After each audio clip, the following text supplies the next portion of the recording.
Salve os irmãos na paz do Senhor Jesus Cristo, amém? Deus abençoe o irmão Ricardo. Obrigado pelo convite, irmãos. E para quem está em pé, abra sua Bíblia em Apocalipse. Eu passei a semana inteira, irmãos, pensando se realmente era essa a mensagem. Bem, pode ungir, irmãos, quem puder. Já vamos ungir já, irmãos. Ou pode ser depois da pregação? Pode ser então. Amém, então, irmãos. Eu estava pensativo, irmãos, acerca dessa pregação. E eu estava pedindo uma confirmação de Deus. Enquanto o irmão Barreto fazia uma introdução, uma palavra aqui, ele falava sobre Deus não despejar a sua ira sobre o seu povo.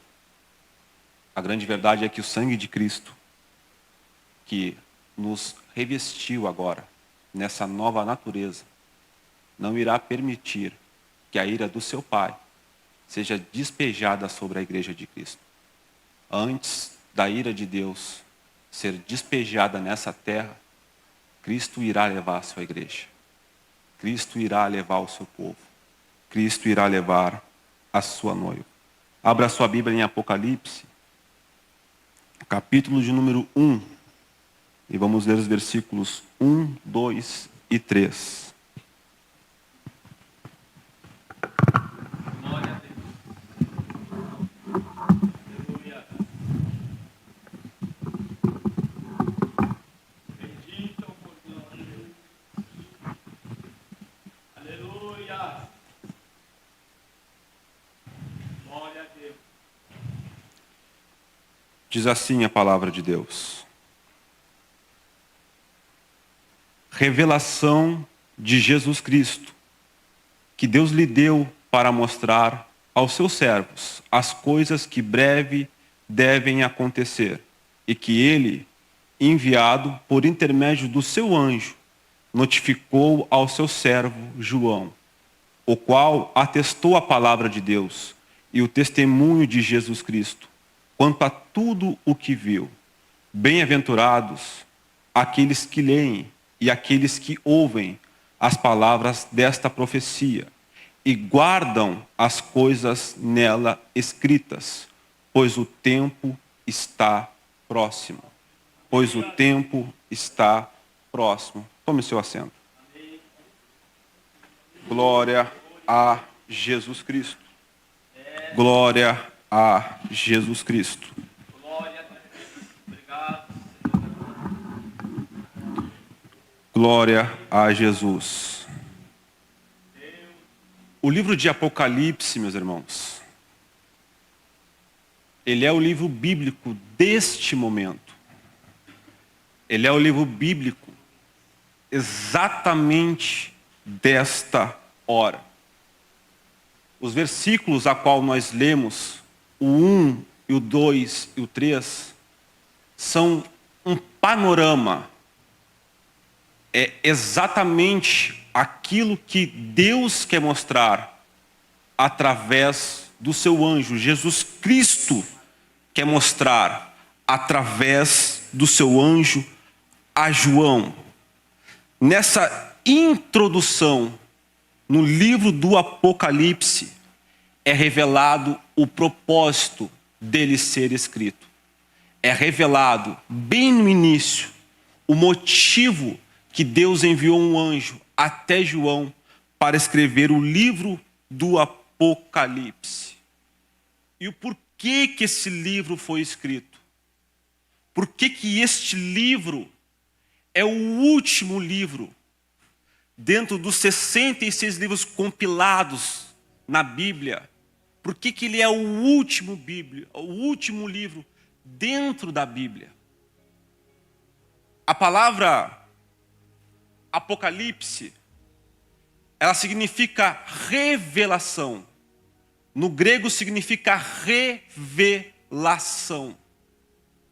Dá a ideia de um desdobramento, um descortinar, um desvelar da parte de Cristo através do anjo a João.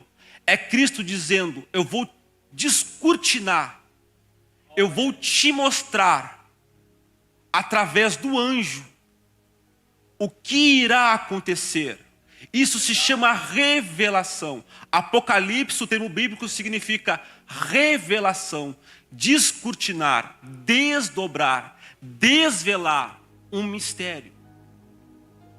Um mistério. É uma revelação de Jesus Cristo. E para que Jesus Cristo deu esta revelação? Para mostrar as coisas que breve irão acontecer. Vou repetir, muito breve irão acontecer. Cristo agora vai mostrar, por intermédio do seu anjo a João, uma revelação futurística acerca do futuro, e vai pedir para João escrever, deixar notificado isso. O ano aqui é 90 depois de Cristo. Dos discípulos de Jesus e dos apóstolos, João agora é o único vivo. E João está preso na ilha de Patmos. O apóstolo Paulo já era morto. E João ali está naquela ilha preso, 60 quilômetros longe da sua igreja, chamada Éfeso. E é ali dentro desta ilha, com 90 e poucos anos de idade, que Cristo vai dar as revelações, o que está escrito no livro chamado de Apocalipse. E para quê? Para preparar a igreja das coisas que hão de vir e hão de acontecer. As coisas que hão de vir, irmãos, e irão acontecer. Apocalipse faz parte de uma doutrina. Doutrina é ensinamento bíblico, chamado de escatologia, da palavra grega eschaton, que significa a doutrina do fim, o ensinamento doutrinário das últimas coisas, das coisas finais. O Apocalipse foi escrito para mostrar como seria o final da história e como o mundo terminaria. Não somente o mundo terminaria, como a igreja sairia deste desenrolar, desta revelação. Agora note comigo, a igreja de Jesus Cristo, ela é a única instituição, diante de tantos gurus que vemos, tantos adivinhadores que tentam prever o futuro, a igreja é a única instituição que pode dar uma espiadinha além do futuro e ver o que está para acontecer através da profecia bíblica. E para que, irmão Luan, saber o futuro? Porque você precisa saber o que vai acontecer. Você não precisa de uma bola de cristal. Você não precisa de uma cartomante jogar as cartas. Você não precisa de uma mãe de Ná, de ocultismo, de migração espírita, de horóscopo, de adivinhações, nada disso. Se você quer saber o futuro, o desenrolar da história, os fatos finais, olhe para Apocalipse, olhe para a Bíblia. Ela está um pouco à frente de nós, e ela já revela o propósito desse livro ser escrito. Ela nos dá por antecipação, notificação das coisas que breve irão acontecer. Billy Graham certa vez disse: a Bíblia é mais atual, é mais atualizada do que o jornal que vai sair amanhã. Enquanto as mídias, as televisões, os celulares estão tentando explicar os fatos que estão acontecendo e estão sendo narrados, a Bíblia já descortina tudinho, já revela tudinho que irá acontecer nos fins dos tempos. E por que eu devo ler, irmão Luan? Por que eu tenho que dar os meus olhos a este livro? Porque note o versículo 3. Bem-aventurados aqueles que leem e aqueles que ouvem as palavras da profecia e guardam as coisas nelas escritas, pois o tempo está próximo. O tempo está próximo. A hora está próxima. Os minutos estão próximos. Os segundos já estão se findando. E Jesus está dizendo através do anjo a João: João, bem-aventurado o que lê. Jesus aqui está revelando algo que precisa ser mais apreciado pela igreja em nossos dias. Jesus aqui está dizendo através do anjo a João: João, felizes são, bem-aventurados são aqueles que leem Apocalipse, porque a carta que está sendo revelada aqui a João é o livro de Apocalipse. E bem-aventurado são aqueles que estudam, dão a atenção a este livro. Felizes são as pessoas, a igreja, os membros que leem, que ouvem o que aqui está escrito. Bem-aventurados são, felizes são, inteligentes, ditosos, sábios são as pessoas que voltam os olhos para estudar, para entender, atentam, dão importância para aquilo que está escrito no livro do Apocalipse. Mas não somente ouvem, não somente leem, não somente estudam, dão a atenção especial ao que está escrito. Guardam o que está escrito. Guardam aquilo. Davi certa vez disse: eu guardo a tua palavra no meu coração, dentro dele. Cavo dentro dele, coloco lá dentro do meu coração a tua palavra. Para quê? Para não pecar contra ti. Para não pecar contra ti. Guardam para o quê? O fim está próximo. O fim está próximo. Então, bem-aventurados, felizes são a igreja que neste tempo volta os olhos para Apocalipse e examine este livro, porque este é o livro deste tempo. Qual tempo, irmão Lua? O tempo ao qual nós estamos vivendo. Este é o período de ler este livro. Este livro, irmãos, é o menos lido pela igreja. Eu posso atestar isso. Ninguém quer ler o livro de Apocalipse. Sabe por que o diabo impede a igreja de ler o livro de Apocalipse? Porque ele sabe o final dele. E não quer que a igreja tenha noção do final dela. Por isso é o livro mais desdenhado da Bíblia. É o livro de Apocalipse. Mais deixado de lado. Nós lemos os evangelhos, as cartas, os profetas. Lemos o Pentateuco, fizemos tudo. Mas Apocalipse, devido a uma dificuldade às vezes que há em nós, escanteamos esse livro. Ou às vezes passamos por cima dele, de modo, fizemos uma leitura genérica e não compreendemos as pérolas que há dentro dele.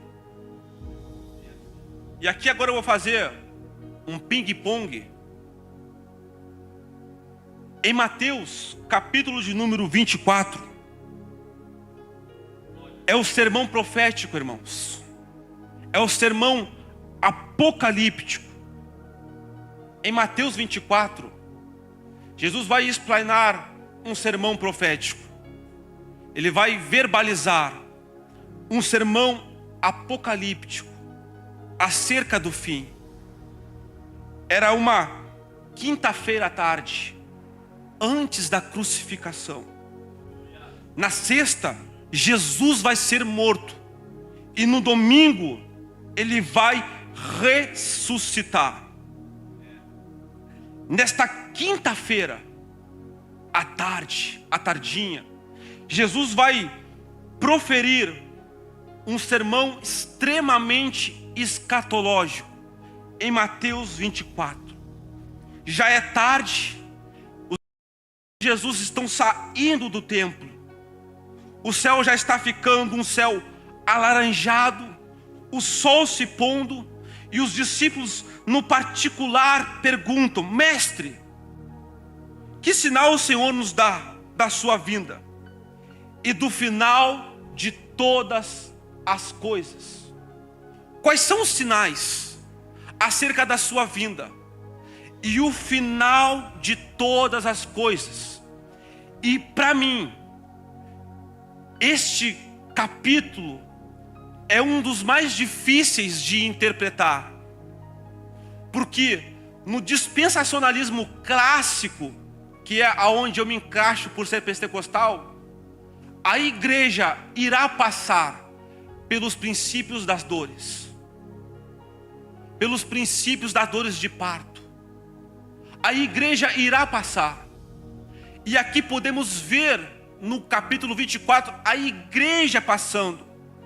Então agora Jesus Cristo vai, dentro deste capítulo, discursar um sermão dos mais complexos acerca do seu retorno, acerca da sua volta. E no versículo 32 de Mateus, no capítulo 24, 32, Jesus vai fazer uma analogia. Preste atenção, irmãos, preste atenção. Jesus vai fazer uma analogia, uma comparação, contar uma parábola.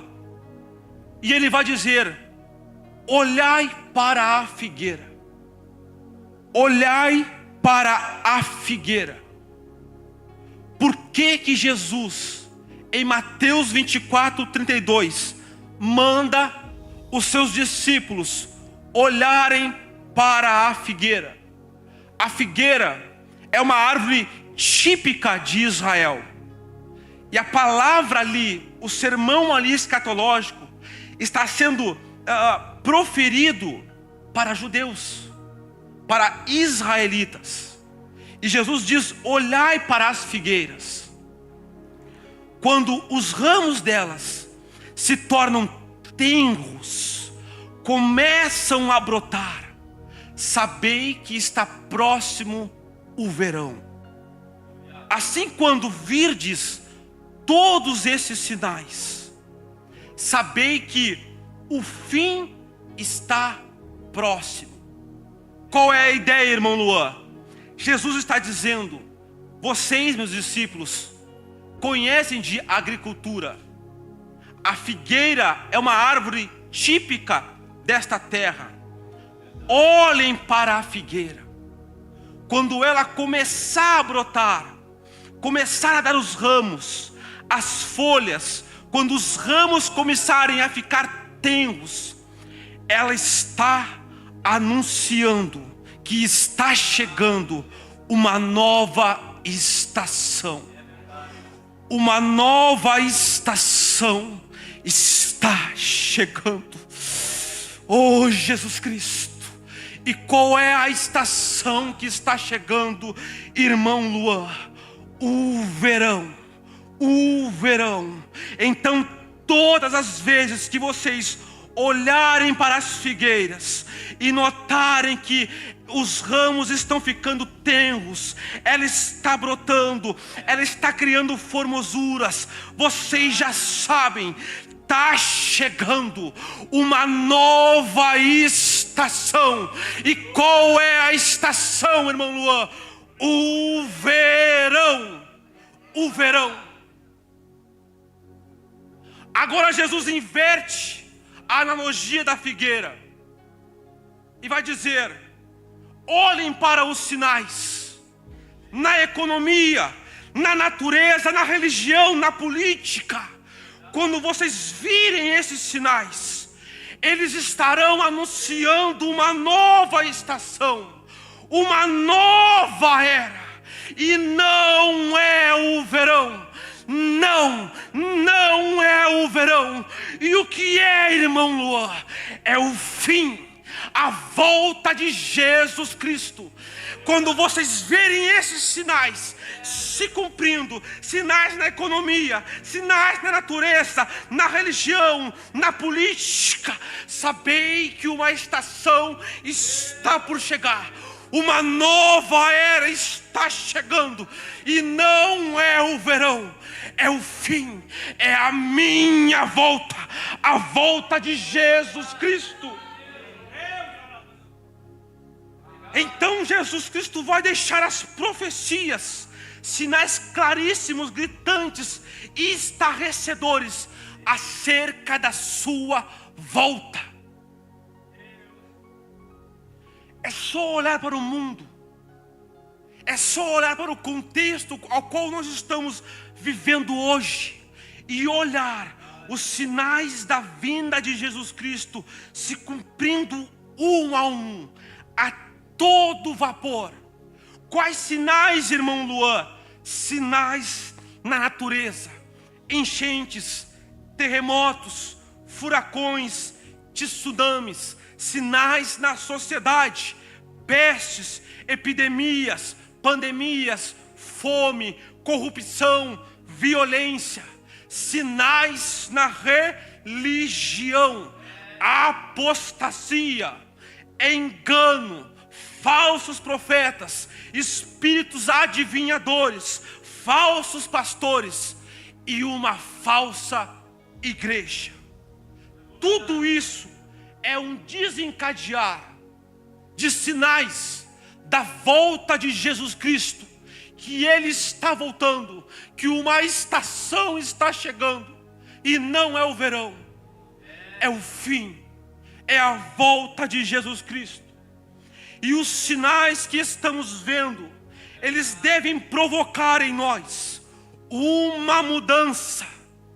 Não dar para seguir do jeito que está, nessa mesma rotina, tendo os mesmos hábitos, não revendo algumas coisas, não tomando certas atitudes, não fazendo certos questionamentos. Não dá mais para viver uma vida diante da presença de Deus.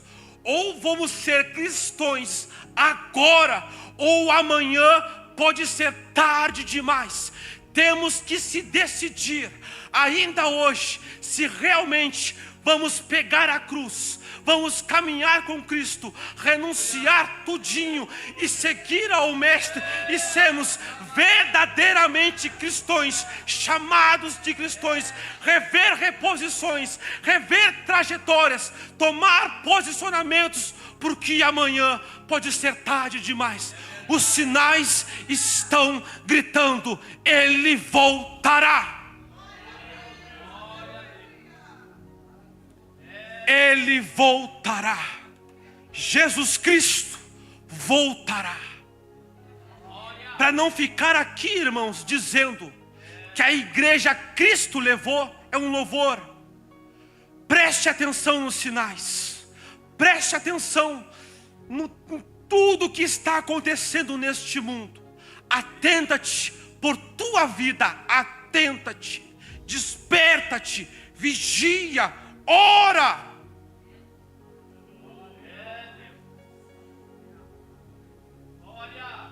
Glória a Jesus Cristo. Glória a Jesus Cristo. Glória a Jesus Cristo. Billy Graham disse Eu li a última página da Bíblia e tudo vai acabar bem.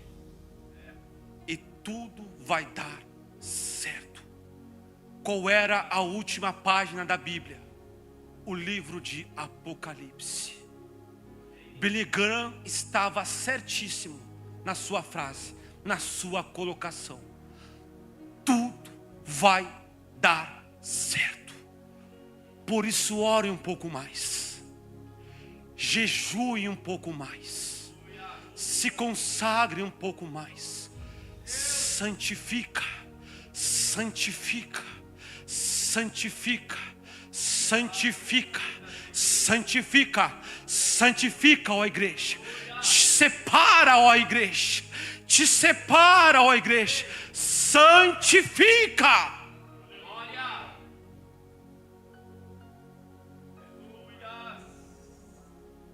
Encaminhando para o encerramento, Cristo em Apocalipse vai deixar algumas notificações, alertas importantíssimos às 7 igrejas que estavam na Ásia, hoje Turquia. E eu anotei aqui todos os elogios e críticas e advertências. Enquanto eu ler aqui agora, e eu me incluo junto, enquanto eu faço a leitura daquele que sonda a leitura da Bíblia, peça para Cristo te mostrar se há alguma coisa de errado em sua vida, se há algo para consertar, se há algo para rever. Eu prego assim com calma, com explicação. A pregação, ela tem que ser explicada, elaborada e inteligente, a fim de que todos compreendam. Então, enquanto eu faço agora a leitura dos elogios e críticas e de advertências que Cristo enxergou nas igrejas da Ásia, tenha humildade em sua vida de perceber se há algo, irmãos, acontecendo na sua vida. Igreja de Éfeso, conheço as tuas obras. Conheço as tuas obras. Conheço as tuas obras. Tenho contra ti que abandonastes o teu primeiro amor. Alguma coisa aconteceu com essa igreja no trajar a caminhada com Cristo, que, ao que dar a entender, ela iniciou com um amor fervoroso. Ela iniciou com um amor ardente, um amor incondicional, um amor extravagante, caloroso.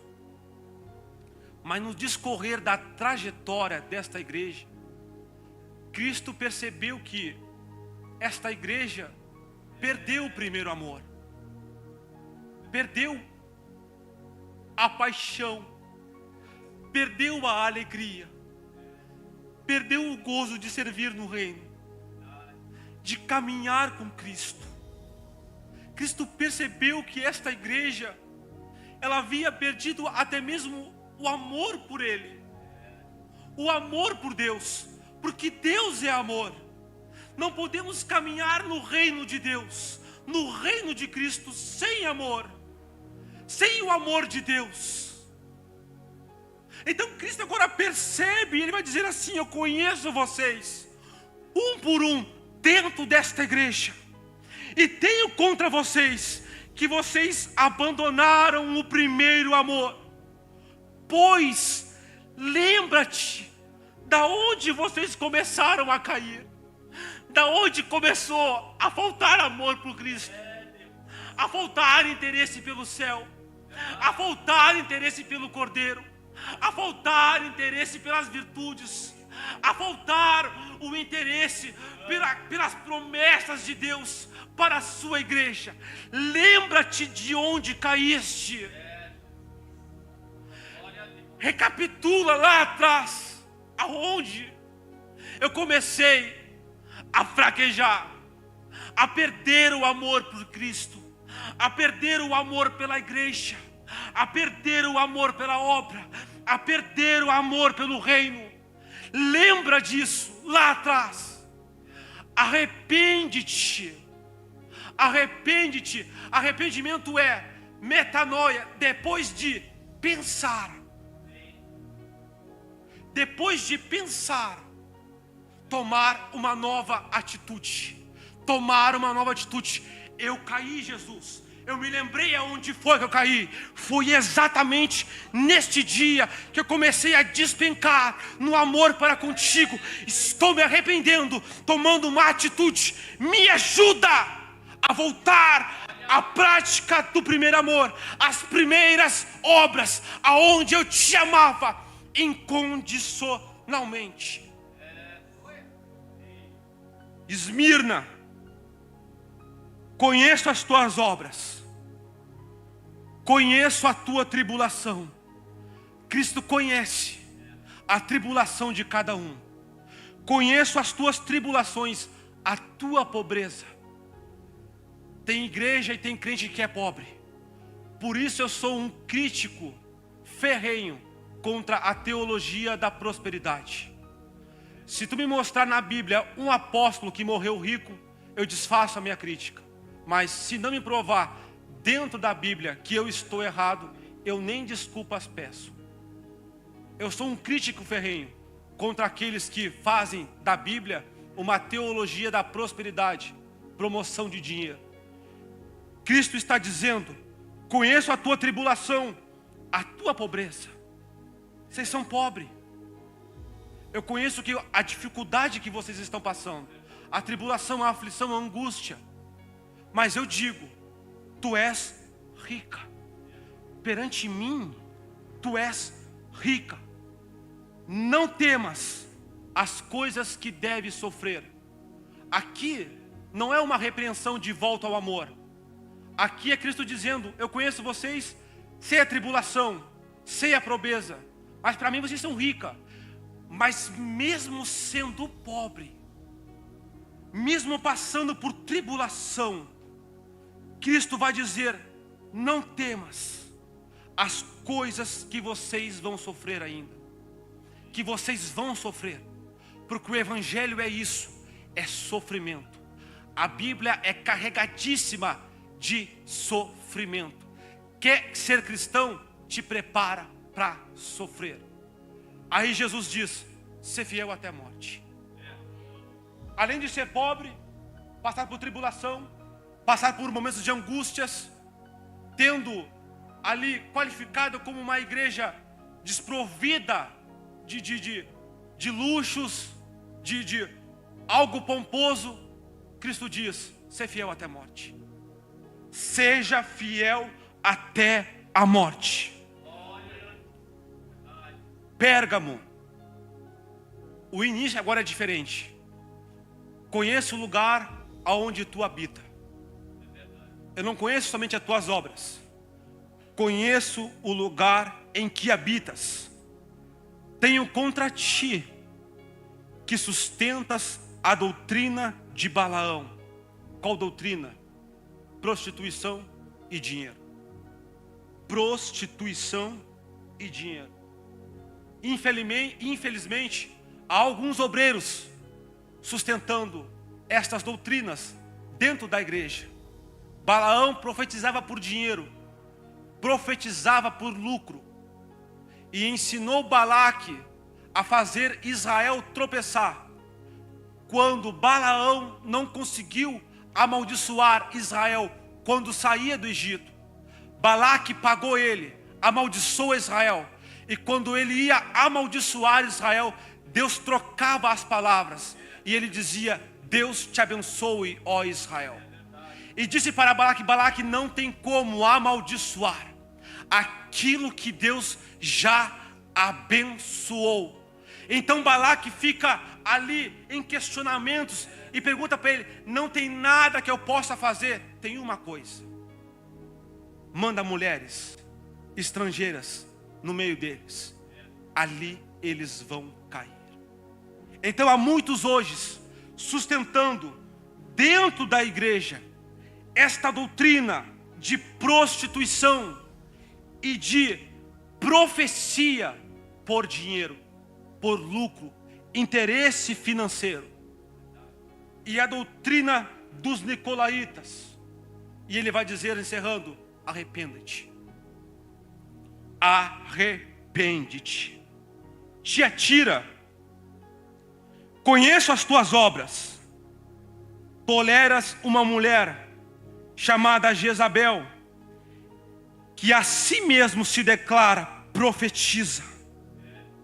Não somente ensine, mas ainda seduza os meus servos a praticarem prostituição, os que com ela adulteram, caso não se arrependam das obras que ela incita. Matarei os filhos de vocês, e todas as igrejas conhecerão que eu sou aquele que sonda as mentes e o coração, e vos darei a cada um segundo as suas obras. Havia uma igreja que tolerava o ensino de Jezabel, que levava os homens, até mesmo as mulheres, ela incitava eles, ela se declarava uma profetisa. Era uma mulher autoritária, era uma mulher amante de si mesmo, autossuficiente. E ela ensinava e levava, incentivava a igreja ali na Ásia a praticarem prostituição, a adulterarem. E Cristo vai dizer para ela: vocês têm que se arrepender. Se vocês não deixarem esses ensinamentos, ela incitar vocês a essas práticas de prostituição, se vocês não abandonarem ela, eu vou matar os filhos de vocês, para ficar de sinal para todas as igrejas, caso vocês não se arrependam. Tome cuidado, irmã. Tome cuidado, irmãos, com o que vestimos dentro da igreja. Não costumo pregar usos e costumes, mas cuida da saia, irmã. Cuida da saia. Cuida da vestimenta, varão. Dá uma cuidada. Dá uma segurada. É a casa de Deus. É a casa de Deus. É a casa de Deus. Sardes, conheço as tuas obras. Note, tens nome de que vives e estás morta. Era uma igreja suficiente de si mesma.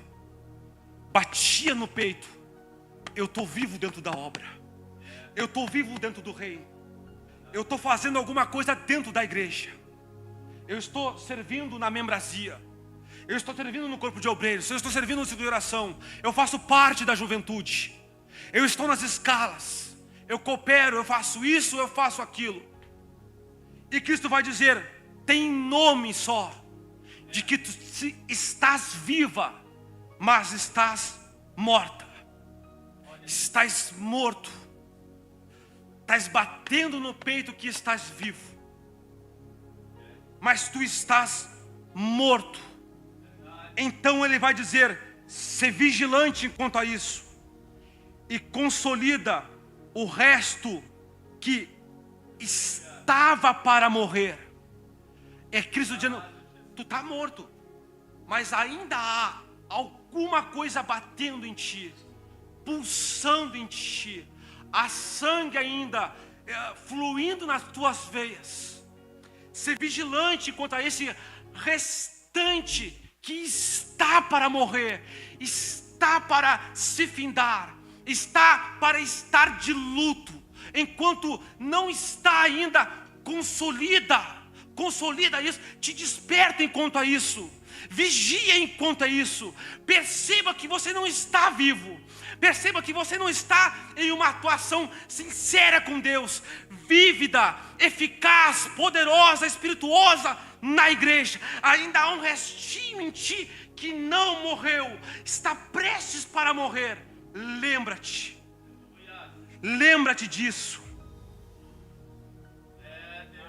E lembra-te do que tu ouviu e do que tu recebeu. Guarda isso, te arrepende. É Cristo falando. Lá atrás te foi ensinada uma doutrina. Lá atrás te foi repassado estacas. Lá atrás foi te dado conselhos. Lembra-te disso novamente, de lá atrás. Guarda isso de novo para ti, de lá atrás, e arrepende-te. Arrepende-te.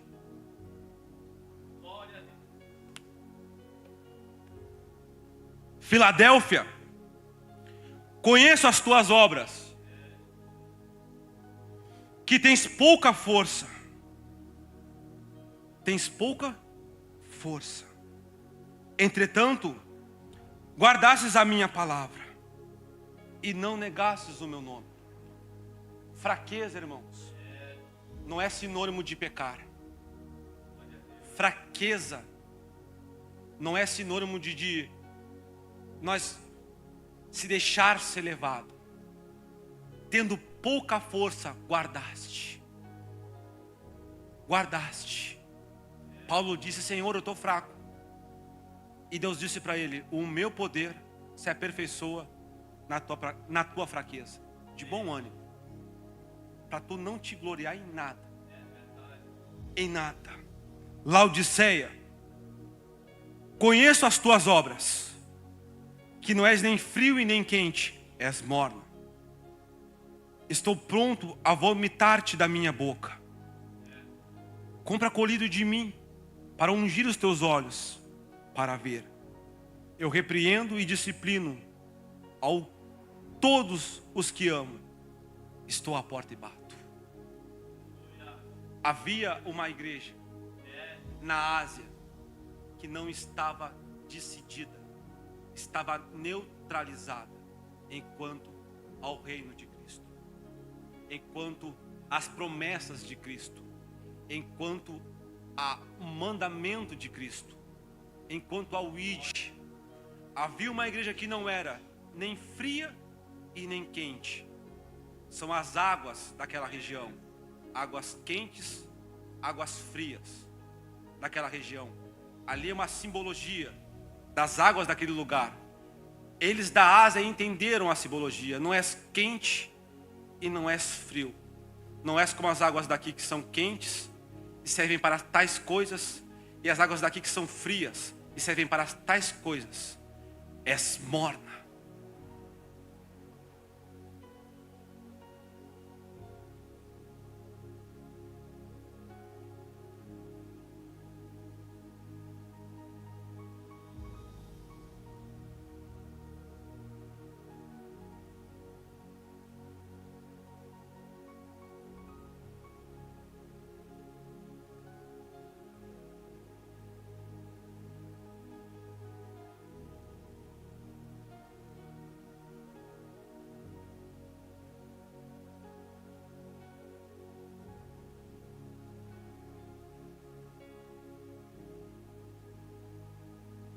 Do muro, irmãos, quanto às coisas de Cristo.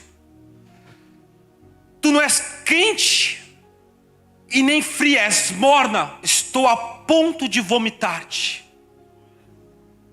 Sabe o que temos que fazer aqui enquanto a isso? Ir a Cristo em oração e dizer: Deus, me dá colírio. Me dá colírio. Para quê? Para eu poder enxergar se eu estou nu ou estou vestido, se eu estou indiferente quanto ao reino ou não, se eu estou neutralizado nesses tempos finais. Um dos sinais do tempo do fim se chama neutralização, indiferença. Tanto faz para mim. Para mim aqui é apenas um clube social. Eu venho, escuto a palavra, vou para casa e amém. Mas tu ainda não tomastes uma posição acertada sobre Cristo, sobre o reino, sobre Deus, e Deus está dizendo: não adianta somente vir, te decide, eu posso te vomitar, mas eu também repreendo e disciplino a quantos amo. Estou à tua porta e bato. Se tu abrir, te decidir, eu vou entrar e vou jantar contigo. Eu vou entrar e vou ceiar contigo. Eu vou entrar e vamos ter comunhão. Agora tu vai ser um crente agressivo, dinâmico, intenso, pulveroso, cheio de virtude, dentro do reino. Dentro do reino. E as horas se foram. Só que esses foram os conselhos que eu anotei, irmão. Mas eu quero te falar algo, como pentecostal. A ira de Cristo. Eu ia pregar sobre isso, irmão, sobre a ira de Cristo. Aí Deus disse: não, prega outra coisa. A ira de Cristo, a ira de Deus, não a de Cristo, a ira de Deus está para se manifestar.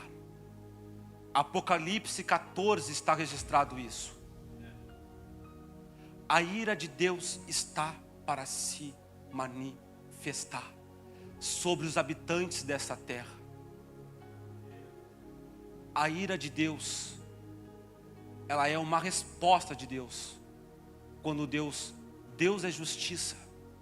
E quando Deus julga a pessoa, a ira de Deus é a resposta da sua justiça. Deus responde com ira. Deus julgou a pessoa. Agora a resposta, a dívida a ser pago é a ira de Deus. E Deus vai despejar a sua ira sobre esta terra. Mas a igreja que persevera, a igreja que renuncia, a igreja que santifica, a igreja que abandona, a igreja que revê, a igreja que está repreensível, lavada, remida, santificada, adornada para Cristo, ela não irá sofrer a ira de Deus. Por isso Deus repreendeu as igrejas. Por isso Cristo repreendeu elas. Arrepende-te. Ao que vencer, ao que vencer, ao que vencer, ao que vencer, vencer. Eu vou dar o direito de estar comigo, de estar comigo. A igreja que vencer vai estar com Cristo e não vai sofrer a ira de Deus, porque em Apocalipse, quando João vai detalhar fatos sobre a ira de Deus, ele vai encerrar assim no 16: quem tem ouvidos ouça. Não vai dizer o Espírito Santo diz às igrejas. Há um silêncio da igreja na ira de Deus. Ele encerrou as cartas de Apocalipse dizendo bem assim, ó: quem tem ouvidos ouça, as 7 igrejas, o que o Espírito Santo diz às igrejas. Mas quando vem a ira de Deus, ele diz: quem tem ouvidos ouça. Não há igreja na ira de Deus. Não há ira para a igreja. Não há um Deus irado para a tua igreja. E eu encerro aqui, irmãos, por causa do horário, com 3 versículos, provando para você que a ira de Deus não irá pegar a sua igreja. Deus não vai despejar a sua ira contra a igreja, porque Ele comprou a sua igreja. Primeiro versículo, Tessalonicenses, capítulo de número 1, versículos de 9 a 10.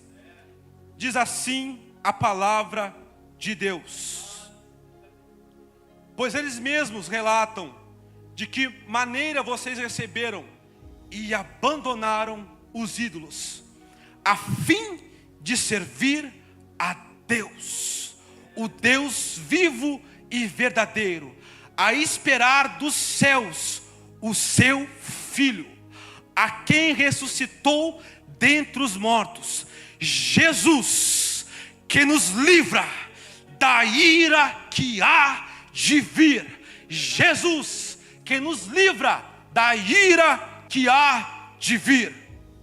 Romanos 5:9. Como agora fomos justificados pelo seu sangue, muito mais ainda, por meio dele, quem? Jesus Cristo, seremos salvos da ira de Deus. Da ira de Deus. Malaquias, capítulo 4, do versículo 1 adiante, até o 5, vai dizer assim a palavra de Deus: pois eis que vem dia, queimando como fornalha, todos os soberbos, todos que praticam o mal, serão como a palha, o dia que vem os queimará, diz o Senhor dos exércitos, de tal modo que não deixará nem raiz, nem ramo. Mas para vocês que temem a Deus, que venceram, no meu nome nascerá o sol da justiça, trazendo salvação para as vossas casas.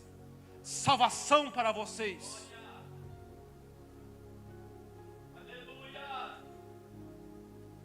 Eu creio no arrebatamento, irmãos, que não depende de sinais. Eu preguei sobre sinais para a gente ficar alerta. Mas o arrebatamento que eu creio, ele independe de sinais para acontecer. É eminente a qualquer momento. Me mostra o texto, Luan. E por que arrebatamento? Arrebatamento ali é raptar, tirar com força. Dá a ideia de um general quando está fazendo uma fuga com o seu exército, de escape, silenciosa, sem perceber. O arrebatamento, irmãos, vai ser quando Cristo vir pegar a sua igreja e levar ela para sempre para morar com Ele. Antes da grande tribulação, a igreja passará pelo início das dores. Assim a nossa teologia pentecostal afirma. O dispensacionalismo clássico afirma. E assim eu creio.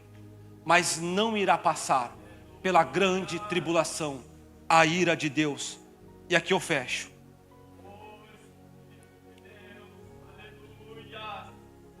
1 Tessalonicenses 4, capítulo 4, e eu vou ler e acabei.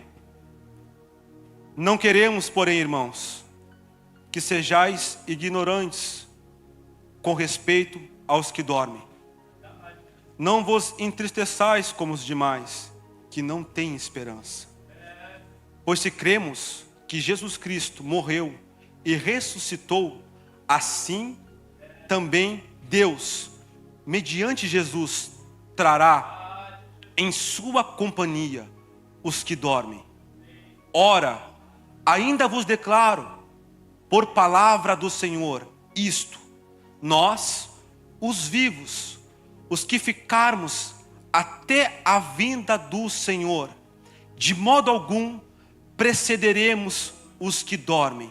Porquanto o Senhor mesmo, dada a sua palavra de ordem, ouvida a voz do arcanjo e ressoada a trombeta de Deus, descerá dos céus, e os mortos em Cristo Jesus ressuscitarão. Depois nós, os vivos, os que ficarmos, seremos arrebatados. Note agora, juntamente com eles, entre as nuvens, para encontrar o Senhor nos ares. E assim estaremos para sempre com o Senhor. Consolai-vos, pois, uns aos outros com esta palavra. Cristo irá nos buscar. Posso ouvir um amém?